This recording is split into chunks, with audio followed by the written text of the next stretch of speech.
السلام علیکم ورحمۃ اللہ وبرکاتہ۔ بسم اللہ الرحمن الرحیم۔ حضور نبی کریم رؤوف الرحیم صلی اللہ تعالی علیہ وآلہ وسلم کے والد محترم کا اسم گرامی عبداللہ، کنیت ابو کشم، ابو محمد، ابو احمد اور لقب سیم ذبی ہے۔ آج کی ویڈیو میں ہم اس واقعے کا ذکر کریں گے کہ جب دنیا کے تمام بڑے چینلز اور لاکھوں لوگوں کے سامنے حضور اکرم صلی اللہ علیہ وسلم کے والد محترم حضرت عبداللہ کی قبر اقدس کو کھول کر ان کا جسد انور باہر نکالا گیا۔ پیارے دوستو، آپ کے والد گرامی عبد المطلب قریش مکہ کے رہنما اور بنو ہاشم کے سردار تھے۔ ان کا اصل نام شیبہ ہے اور لوگ اچھے کاموں کی وجہ سے انہیں شیبہ الحمد کہتے تھے۔ والدہ مائدہ کا اسم گرامی فاطمہ بنت عمر ہے۔ بہن بھائی حضرت سیدنا عبد المطلب رضی اللہ تعالی عنہ نے مختلف اوقات میں 6 شادیاں کی تھی، اس لیے حضرت سیدنا عبداللہ رضی اللہ تعالی عنہ کے بہن بھائیوں کی تعداد 20 ہے۔ حقیقی بھائیوں کی تعداد 3 اور حقیقی بہنوں کی تعداد 5 ہے، جبکہ علاتی یعنی باپ شریک بھائی 11 اور علاتی بہن 1 ہے۔ حضرت عبد المطلب رضی اللہ تعالی عنہ نے یہ منت مانی تھی کہ اگر ان کے 10 بیٹے ہوں اور وہ بڑے ہو کر قریش کی حفاظت کریں تو ان میں سے ایک کو رضائے الہی کے لیے بیت اللہ کے پاس ذبح کریں گے۔ جب ان کی منت پوری ہو گئی تو انہوں نے اپنے بیٹوں کو جمع کیا اور اپنی منت کی خبر دے کر یہ منت پوری کرنے کو کہا۔ سب نے والد کے حکم کے سامنے سر تسلیم خم کیا۔ حضرت عبد المطلب کو کچھ سمجھ نہ آئی کہ اب ان میں سے کس بیٹے کو ذبح کروں، تو آپ نے قرہ اندازی کرنے کا منصوبہ بنایا۔ ان 10 بیٹوں کے نام قرہ ڈالا تو حضرت سیدنا عبداللہ رضی اللہ تعالی عنہ کا نام قرہ اندازی میں نکل آیا۔ حضرت عبد المطلب رضی اللہ تعالی عنہ انہیں ذبح کرنے کے لیے حرم شریف لے آئے۔ اس موقع پر قریش نے ان سے درخواست کی کہ ان کو ذبح نہ کیجیے جب تک آپ مجبور نہ ہو جائیں۔ اگر آپ ایسا کریں گے تو ہر شخص اپنے بچے کو لایا کرے گا اور اس کو ذبح کرے گا۔ پھر قریش نے ایک تجویز پیش کی کہ ان کو ذبح نہ کیجیے بلکہ انہیں حجاز لے چلیے، وہاں ایک کاہنہ عورت ہے، آپ اس سے مسئلہ بیان کریں۔ اگر اس نے بھی ان کو ذبح کرنے کا حکم دیا تو پھر آپ کو اپنے صاحبزادے کے ذبح کرنے کا مکمل اختیار ہوگا، اور اگر اس نے کوئی ایسا حل پیش کیا جس سے آپ کی منت بھی پوری ہو جائے اور عبداللہ ذبح ہونے سے بھی بچ جائے تو آپ اس تجویز کو قبول فرما لیجئے۔ پھر سب اس عورت کے پاس پہنچ گئے اور سارا ماجرا سنایا تو اس عورت نے کہا کہ تمہارے ہاں جو دیت کی مقدار مقرر ہے یعنی 10 اونٹ، تم اونٹوں اور ان کے درمیان قرہ اندازی کرو۔ اگر لڑکے کے نام کا قرہ نکلے تو اونٹوں کی مقدار بڑھا دو، اور اس طرح کرتے رہو یہاں تک کہ تمہارا پروردگار راضی ہو جائے اور اونٹوں پر قرہ نکل آئے تو پھر اس لڑکے کی بجائے وہ اونٹ ذبح کر دینا۔ اس طرح تمہارا رب بھی تم سے راضی ہو جائے گا اور تمہارا لڑکا بھی بچ جائے گا۔ یہ سن کر سب مکہ مکرمہ پہنچے اور حضرت عبداللہ رضی اللہ تعالی عنہ اور 10 اونٹوں کے درمیان قرہ اندازی ہوئی تو حضرت عبداللہ رضی اللہ تعالی عنہ کا نام آیا۔ 10 اونٹ زیادہ کیے اور جب بڑھاتے بڑھاتے اونٹوں کی تعداد 100 ہو گئی تو تب اونٹوں کے نام قرہ نکلا۔ وہاں کے موجود قریش اور دوسرے لوگوں نے حضرت عبد المطلب رضی اللہ تعالی عنہ کو مبارک دی۔ حضرت عبد المطلب رضی اللہ تعالی عنہ نے کہا کہ خدا کی قسم جب تک 3 بار اونٹوں کا نام نہیں نکلے گا تب تک میں اس قرہ کو تسلیم نہیں کروں گا۔ چنانچہ یہ عمل 3 بار دہرایا گیا اور ہر بار اونٹوں پر ہی قرہ نکلا۔ تب حضرت عبد المطلب رضی اللہ تعالی عنہ نے تکبیر کہی اور صفا اور مروہ کے درمیان اونٹوں کو لے جا کر قربان کر دیا۔ حضرت سیدنا اکرمہ رضی اللہ تعالی عنہ حضرت سیدنا عبداللہ ابن عباس رضی اللہ تعالی عنہما سے روایت کرتے ہیں کہ ان دنوں یہ اصول تھا کہ ایک جان کے بدلے 10 اونٹ دیے جائیں۔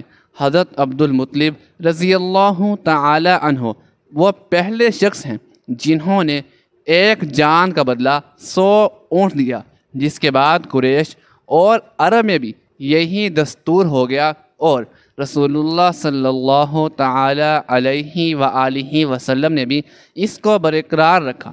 ذبح کے واقعے کے بعد حضرت سیدنا عبداللہ رضی اللہ تعالی عنہ کی شہرت میں مزید اضافہ ہو گیا۔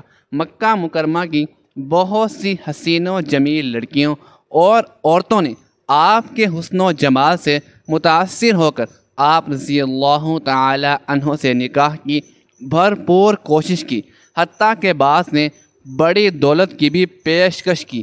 اہل کتاب بعض نشانیوں سے پہچان گئے تھے کہ آخری الزماں سرور کون و مکان صلی اللہ تعالی علیہ وآلہ وسلم کا وجود گرامی حضرت سیدنا عبداللہ رضی اللہ تعالی عنہ کے صلب پیٹ میں ودیعت امانت ہے۔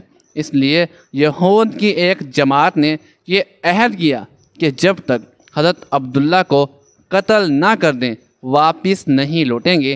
ایک دن آپ رضی اللہ تعالی عنہ شکار کے لیے تنہا مکہ سے باہر تشریف لے گئے۔ ان بدبختوں نے موقع غنیمت جان کر حملے کے لیے تلواریں نیاموں سے کھینچ لی۔ حضور اکرم صلی اللہ علیہ وآلہ وسلم کی والدہ مائدہ کے والد حضرت وہب بن مناف بھی جنگل میں موجود تھے۔ انہوں نے دیکھا کہ چند سوار جن کی شکل و صورت اس دنیا کے لوگوں سے مشابہ نہ تھی، غیب سے ظاہر ہوئے اور وہ اس پر حملہ آور گروہ کو حضرت عبداللہ رضی اللہ تعالی عنہ کے آگے سے دور کرنے لگے۔ وہب بن مناف نے گھر آ کر اپنے گھر والوں سے کہا کہ میں چاہتا ہوں کہ اپنی بیٹی آمنہ کا نکاح حضرت عبداللہ بن عبد المطلب رضی اللہ تعالی عنہ سے کر دوں، اور پھر یہ بات اپنے دوستوں کے ذریعے حضرت عبد المطلب رضی اللہ تعالی عنہ کی خدمت میں پہنچائی۔ حضرت عبد المطلب بھی یہی چاہتے تھے کہ عبداللہ رضی اللہ تعالی عنہ کی شادی ہو جائے۔ اس سلسلے میں وہ کسی ایسی عورت کی جستجو میں تھے جو شرف، حسب و نسب اور عفت میں ممتاز ہو۔ آمنہ بنت وہب میں یہ صفات موجود تھی۔ عبد المطلب رضی اللہ تعالی عنہ نے اس رشتے کو پسند کیا اور حضرت عبداللہ رضی اللہ تعالی عنہ کے ان کے ساتھ رشتہ طے پا گیا۔ اس رشتے کے بعد اور نکاح سے پہلے حضرت عبداللہ کو بہت سے عجیب واقعات کا سامنا کرنا پڑا، جس میں بہت سی غیر عورتوں نے آپ سے ناجائز تعلقات، جبکہ کچھ نے تو نکاح کرنے کی بھی سر توڑ ناکام کوشش کی۔ ایک دفعہ خانہ کعبہ کے پاس کھڑی ایک عورت کے پاس سے حضرت عبداللہ رضی اللہ تعالی عنہ گزرے تو وہ ان کا حسن دیکھ کر آپ پر فدا ہو گئی۔ بنی اسد کی یہ عورت آپ کو ڈھونڈتے ڈھونڈتے آپ رضی اللہ تعالی عنہ کے گھر پہنچ گئی اور آپ سے کہنے لگی، میں آپ کو 100 اونٹ تحفے میں دوں گی اگر آپ مجھ سے نکاح کر لیں۔ حضرت عبداللہ رضی اللہ تعالی عنہ نے اس کو صاف انکار کر دیا۔ مکہ کی ایک خوبصورت عورت جو کاہنہ ہونے کے ساتھ ساتھ تورات اور انجیل کی عالمہ بھی تھی، جب حضرت عبد المطلب رضی اللہ تعالی عنہ حضرت عبداللہ رضی اللہ تعالی عنہ کو لے کر باقرض نکاح قبیلہ بنو زہرہ روانہ ہوئے تو راستے میں اس عورت یعنی فاطمہ شمیعہ سے ملاقات ہوئی۔ فاطمہ نے حضرت عبداللہ رضی اللہ تعالی عنہ کی پیشانی میں نور محمدی صلی اللہ علیہ وآلہ وسلم چمکتے دیکھا تو فوراً سب کچھ بھام کر اس نور پر ہزار جان سے فرفتہ ہو گئی اور حضرت عبداللہ رضی اللہ تعالی عنہ کو نکاح پیغام بھیجا۔ حضرت عبداللہ رضی اللہ تعالی عنہ نے جواب دیا، ابھی تو ہم جا رہے ہیں، واپسی پر تجھ سے بات ہوگی۔ کائنہ کہنے لگی، اے عبداللہ، تمہیں دین ابراہیمی کا واسطہ کہ جس پر قائم ہو، میرے سوا کسی سے پہلی صحبت مت کرنا۔ یہ کہہ کر اس نے اپنے حسن کے جلووں اور جادوؤں سے حضرت عبداللہ رضی اللہ تعالی عنہ کو قابو کرنا چاہا، لیکن آپ اللہ کے حکم سے اس عورت کے چنگ سے پاک و طاہر نکل گئے۔ قبیلہ بنو زہرہ کے مرحوم سردار وہاب کی بیٹی اور موجودہ سردار وہاب کی بھتیجی بی بی آمنہ کی اعلیٰ ترین سیرت و کردار کے چرچے زبان زد خاص و عام تھے۔ آپ رضی اللہ تعالی عنہ بھی حضرت عبداللہ رضی اللہ تعالی عنہ کی مان حسین و سیرت خوبصورت کا مکمل اور بے مثال نمونہ تھے۔ حضرت عبداللہ رضی اللہ تعالی عنہ اپنے والد کے ہمراہ قبیلہ بنو زہرہ پہنچے۔ یہاں حضرت عبد المطلب رضی اللہ تعالی عنہ اپنے لاڈلے بیٹے کے ساتھ حضرت بی بی آمنہ رضی اللہ تعالی عنہ کے نکاح کے خواہش کی اظہار کرتے ہیں۔ وہاب کو قریش مکہ کے اعلیٰ ترین گھرانے کے اتنے بہترین رشتے سے بھلا کیوں کر انکار ہو سکتا تھا؟ چنانچہ حضرت عبداللہ رضی اللہ تعالی عنہ کا نکاح حضرت بی بی آمنہ رضی اللہ تعالی عنہ سے ہو جاتا ہے، اور یوں دو پاکیزہ روحیں نکاح کے مقدس بندھن میں بندھ جاتی ہیں۔ حضرت عبداللہ رضی اللہ تعالی عنہ تھوڑا عرصہ وہاں قیام کرنے کے بعد اپنی عفت مآب دلہن کو لے کر واپس مکہ آ جاتے ہیں۔ کچھ دنوں بعد دوبارہ وہی کاہنہ عورت آپ سے ملتی ہے جس نے ان کو نکاح کے لیے کہا تھا۔ جب اس عورت نے حضرت عبداللہ رضی اللہ تعالی عنہ کی پیشانی میں وہ نور مبارک نہ پایا تو چیخنے چلانے لگی۔ وہ ان سے کہنے لگی کہ پہلی مرتبہ میرے پاس جانے کے بعد تم نے کسی عورت سے صحبت کی ہے؟ آپ رضی اللہ تعالی عنہ نے فرمایا، ہاں، میں نے بی بی آمنہ بنت وہاب سے نکاح اور زفاف کیا ہے۔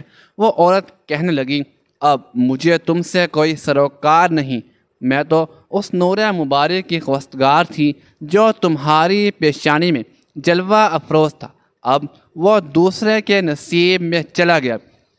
قریش کے ایک قافلے کے ساتھ بغرض تجارت ملک شام گئے، دوران سفر بیمار ہو گئے۔ واپسی پر یہ قافلہ مدینہ منورہ کے پاس سے گزرا تو حضرت سیدنا عبداللہ رضی اللہ تعالی عنہ بیمار ہونے کی وجہ سے یثرب یعنی موجودہ مدینہ ہی میں اپنے والد عبد المطلب کے ننیال بنو عدی بن نجار کے ہاں ٹھہر گئے۔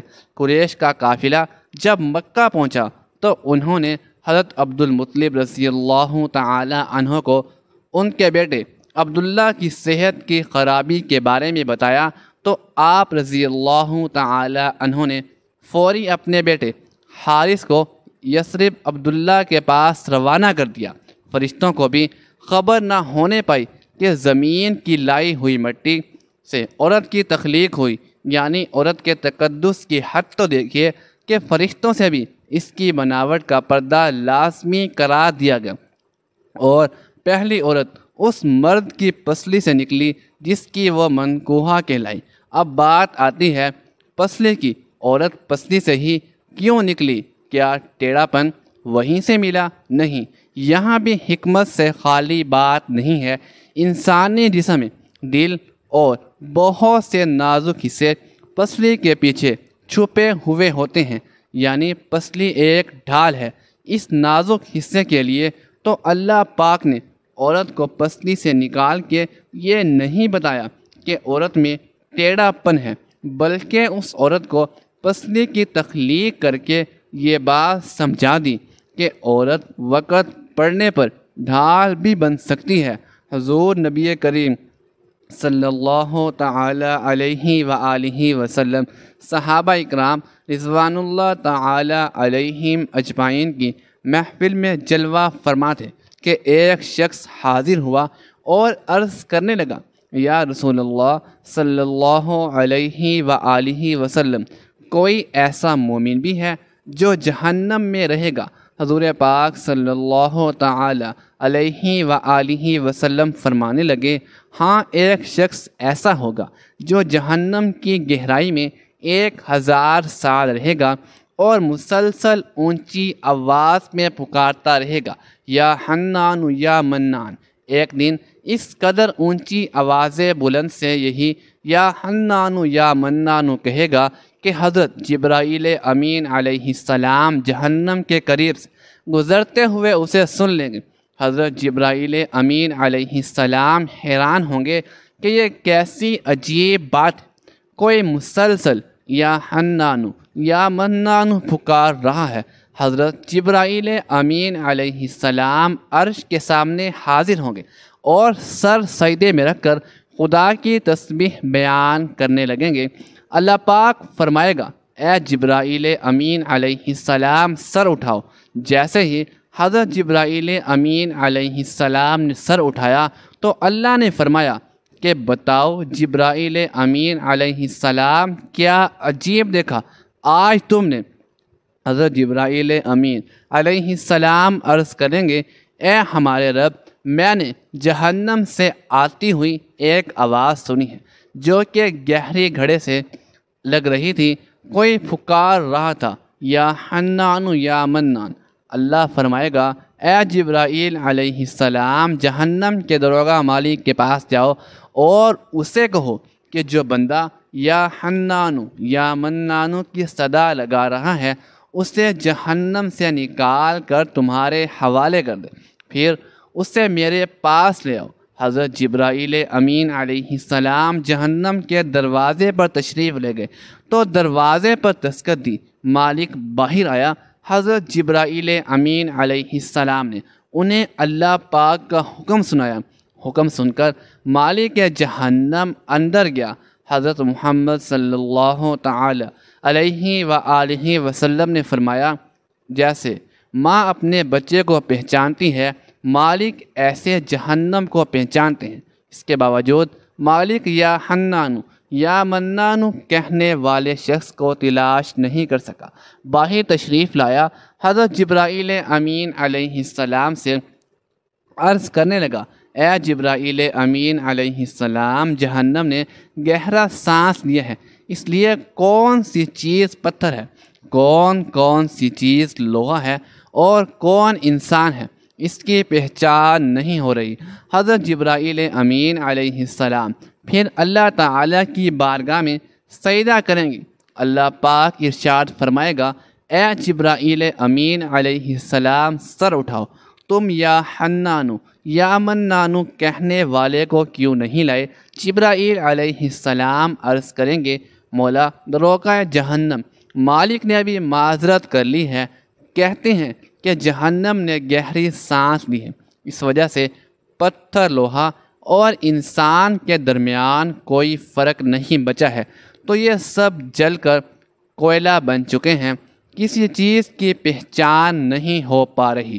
اللہ پاک فرمائے گا، جبرائیل امین علیہ السلام مالک سے کہو، میرا بندہ جہنم کے فلاں گھڑے میں، فلاں کونے میں اس حالت میں پڑا ہوا ہے۔ حضرت جبرائیل علیہ السلام جہنم کے دروازے پر گئے اور حضرت مالک کو یا حنان یا منان پکارنے والے کا بتایا۔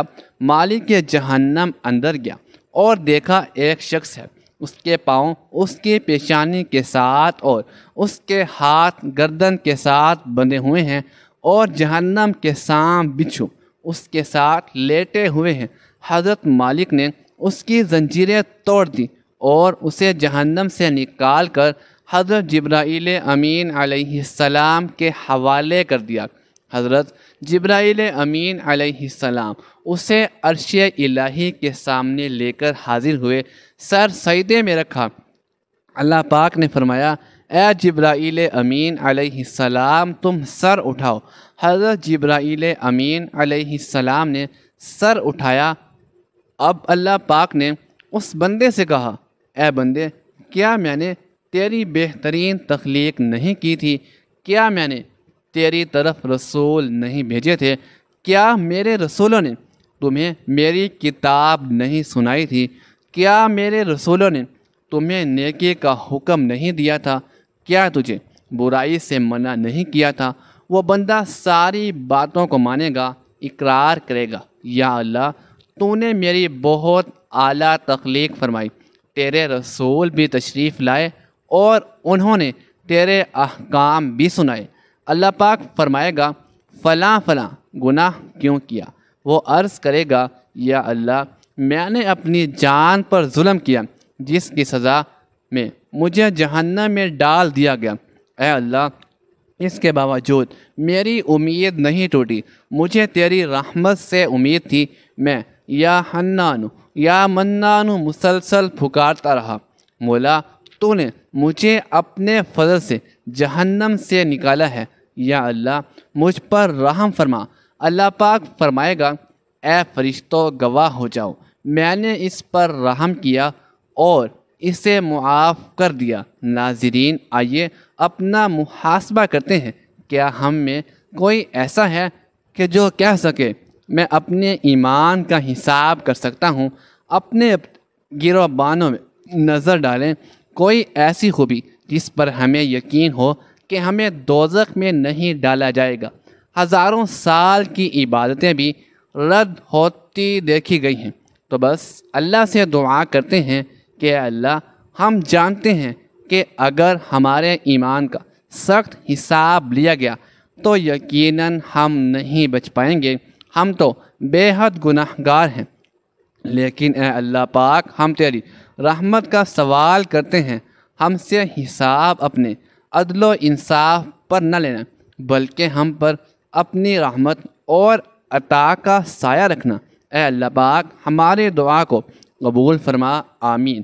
قیامت کے دن جب لوگوں کے ایمان کا حساب و کتاب ہو رہا ہوگا، کچھ ایسے لوگ بھی ہوں گے جن کو اللہ تعالیٰ بغیر حساب کے جہنم میں بھیج دے گا۔ صحابہ اکرام رضوان اللہ تعالی علیہم اجمعین نے عرض کی، یا رسول اللہ صلی اللہ تعالی علیہ وآلہ وسلم وہ کون سے لوگ ہوں گے؟ نبی کریم صلی اللہ علیہ وآلہ وسلم نے فرمایا، ظالم حکمران وہ تاجر جو جھوٹ بولتا ہو، وہ بوڑھا شخص جو زنا کرتا ہو۔ نبی کریم صلی اللہ علیہ وآلہ وسلم نے فرمایا، جس شخص میں یہ تین عادت پائی جائیں وہ جاہل ہے، جو سننے سے پہلے ہی جواب دینا شروع کر دیتا ہے، بات کو سمجھنے سے پہلے ہی جھگڑا شروع کر دیتا ہے، علم نہ رکھنے کے باوجود فیصلے شروع کر دیتا ہے۔ حضرت حارث کے پہنچنے سے پہلے ہی حضرت عبداللہ رضی اللہ تعالی عنہ کی پاک روح اس جہان فانی سے کوچ کر گئی۔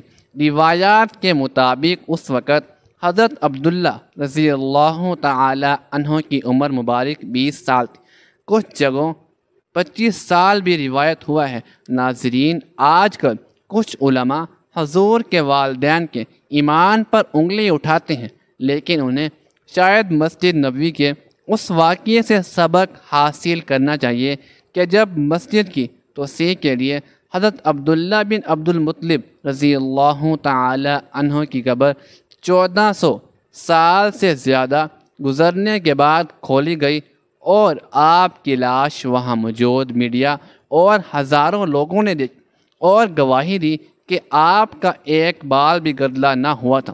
جسم کا خراب ہونا تو دور کی بات ہے، یہ خبر دنیا کے تمام ٹی وی چینلز پر چلائی گئی اور پاکستان میں نوائے وقت اخبار مورخہ 21 جولائی 1978 کے مطابق مدینہ منورہ میں مسجد نبوی کی توسیع کے سلسلے میں کی جانے والی کھدائی کے دوران سرکار مدینہ صلی اللہ تعالی علیہ وآلہ وسلم کے والد گرامی حضرت سیدنا عبداللہ بن عبد المطلب رضی اللہ تعالی عنہما کا جسد مبارک جس کو دفن ہوئے 1400 سال سے زیادہ عرصہ گزر چکا تھا، بالکل صحیح و سالم حالت میں برآمد ہوا۔ آپ رضی اللہ تعالی عنہ کے جسد مبارک کو وہاں سے نکال کر جنت البقیع میں دفن کیا گیا۔ اللہ پاک ہمیں حضور اکرم صلی اللہ علیہ وآلہ وسلم، آپ کی آل اور آپ کے والدین پر ہمارا درود و سلام قبول فرمائے۔ اللہ تعالی ہمیں نیک کاروں میں شامل فرمائے اور ہمارا خاتمہ بالخیر فرمائے، آمین۔ ناظرین، کمنٹ باکس میں اللہ تعالی کے 99 ناموں میں سے ایک نام ضرور ٹائپ کیجیے گا۔ شکریہ، اللہ حافظ۔